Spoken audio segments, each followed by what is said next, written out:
Today we learn how to use arrays in C. Suppose you need 5 numbers.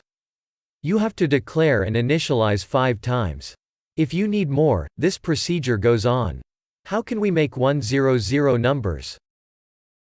Write like this. This is called an array, and the number following is called the size of the array.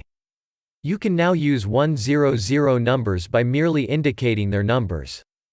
This is called indexing. However, for some reason explained later, index 100 is not available.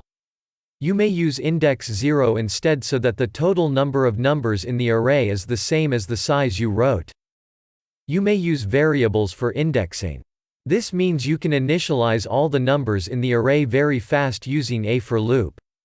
You can use arrays of real numbers as well. Here's one thing you have to remember. First, do not use a negative index, or exceed the size. Even a compiler doesn't catch these sorts of errors. Perhaps, your program may not halt. However, running with error is often more dangerous than halting. When an index in the wrong range is used, we call this error buffer overflow. One more thing. Do not use a variable to assign the size. For some difficult reasons, a compiler cannot handle this. However, you might have to for flexible programming.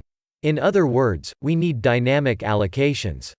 For this, instead of declaring an array, write like this. It looks like a magic word, but anyway, it works. After you used the array for what you want, you have to free it. If you forget this, perhaps your program dies very slowly as it runs long.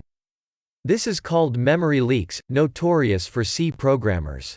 A slight variation allows you to use a dynamic array of real numbers.